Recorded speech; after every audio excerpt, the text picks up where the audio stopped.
بسم اللہ الرحمن الرحیم۔ السلام علیکم۔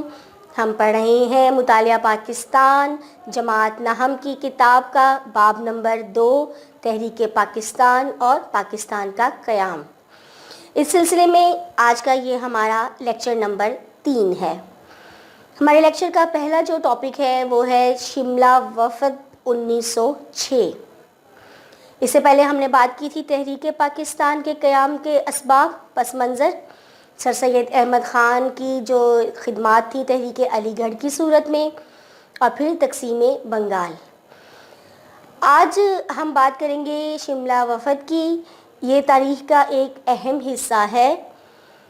جب تقسیم بنگال ہوا اور ہندوؤں نے اس پہ بہت شدید رد عمل دیا اور یہ تقسیم منسوخ ہو گئی، تو مسلمانوں کو اس امر کا شدت سے احساس ہوا کہ انہوں نے اپنے حقوق کے تحفظ کے لیے کوئی لائحہ عمل بنانا چاہیے۔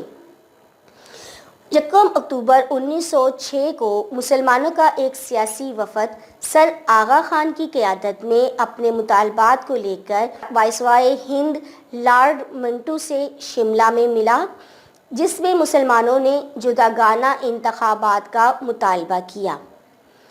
شملہ وفد میں مسلمانوں کو وائسرائی کی طرف سے مثبت جواب ملا۔ اس وقت مسلمانوں کی کوئی سیاسی جماعت نہیں تھی۔ اس واقعے کے بعد مسلمانوں نے شدت سے ضرورت محسوس کی کہ ایک سیاسی جماعت ہونی چاہیے جو ان کا نقطۂ نظر آگے حکومت تک پہنچا سکے، اور پھر اس ضرورت کا احساس مسلم لیگ کے قیام کی صورت میں نکلا۔ 1909 میں مسلمانوں کو جداگانہ انتخابات کا حق بھی دے دیا گیا۔ اب ہم بات کریں گے مسلم لیگ کے قیام کی۔ مسلم لیگ کا قیام کب ہوا؟ 1906 میں۔ 30 دسمبر 1906 میں ڈھاکہ میں مسلم لیگ کا قیام عمل میں آیا۔ اس قیام کے اہم محرکات کیا تھے؟ تقسیم بنگال 1905 میں ہندوؤں کا رد عمل، انگریزوں کا رویہ، مسلمانوں کا احساس محرومی اور مسلمانوں کو سیاسی طور پر نظر انداز کیے جانا۔ ان محرکات کی وجہ سے مسلمان جو انگریز اور ہندوؤں کے تعاون کی وجہ سے دب گئے تھے، متحرک ہوئے اور ایک مشترکہ سوچ کے دائرے میں آ گئے۔ مسلمان لیڈر اکٹھے ہو کر وائسرائے ہند سے ملنے شملہ گئے اور واپس آ کے اپنے آپ کو سیاسی طور پہ منظم کر لیا۔ مسلم لیگ کے قیام میں مندرجہ ذیل چیدہ مقاصد تھے کہ مسلمانوں میں برطانوی حکومت کے لیے وفادارانہ جذبات کا پیدا کرنا اور حکومت کی کارروائیوں کے بارے میں ان کے شکوک و شبہات کا دور کرنا، مسلمانوں کے سیاسی حقوق کی وضاحت، ان کی حفاظت اور ان کے مطالبات کو حکومت کے سامنے پیش کرنا، اور مسلم لیگ کے مندرجہ بالا مفادات کو، مقاصد کو نقصان پہنچائے بغیر بر صغیر کی دوسری اقوام سے تعلقات کو مضبوط کرنا۔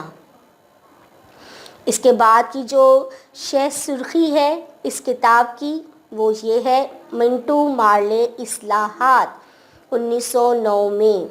اصلاحات، ریفارمز، یعنی کہ جو ایک اچھی باتیں ہوئیں یا جو بڑھتری ہوئی، پیش قدمی ہوئی بر صغیر کی سیاست میں مسلمانوں کی، اس میں منٹو مارلے اصلاحات بہت اہم مقام رکھتی ہیں۔